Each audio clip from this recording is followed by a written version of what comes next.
Hello बच्चों, let's read the question. The question says who introduce the rule of law in India. Question में हमसे पूछा गया है कि रूल ऑफ लॉ इंडिया में कौन इंट्रोड्यूस करता है, इसके बारे में हमें डिस्कशन करनी है। Let's read about the answer. Answer says rule of law की अगर हम डेफिनेशन की बात करें, मतलब क्या होता है इसका। It means that all laws apply equally to all citizens of the country and no one can above the law.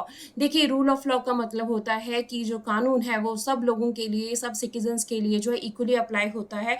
ऐसा बिल्कुल भी नहीं होता है कि किसी खास पर्सन के लिए कोई खास लॉ बनाया गया है और जो आम पर्सन उनके लिए अलग से लॉ है। तो हर हमारे देश में क्या है कि रूल ऑफ लॉ है, तो कंट्री में हर सिटीजन जो है उसको इक्वली ही ट्रीट किया जाता है, सबके लिए इक्वली लॉ होता है हमारे पास। और no one can above the law, कोई भी कानून से ऊपर नहीं है, कोई लॉ से ऊपर नहीं है। नादर अ गवर्नमेंट ऑफिशियल और a wealthy person nor even the president of the country is above the law. देखिए, हमारे कॉन्स्टिट्यूशन में स्पेसिफिकली ये चीज़ लिखी हुई है कि ना ही गवर्नमेंट कोई ऑफिशियल, कोई गवर्नमेंट जॉब करता हुआ कोई पर्सन है, कोई वेल्दी पर्सन है, कोई कितना भी अमीर क्यों ना हो, प्रेसिडेंट ऑफ द कंट्री भी क्यों ना हो, सबके लिए जो है लॉ बराबर है, कोई भी जो है लॉ से ऊपर नहीं है।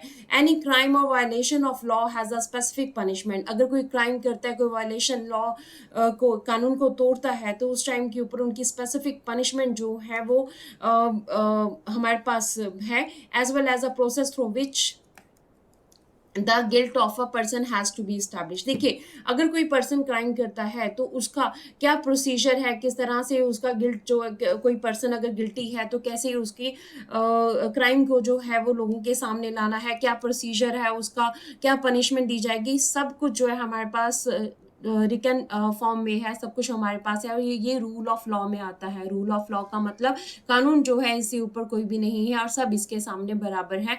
कोई भी अमीर, कोई भी जो है गरीब, सबके लिए क्या होएगा, लॉ बराबर होएगा। So this is the answer of the question. Hopes you understood the question as well as the answer. Thank you.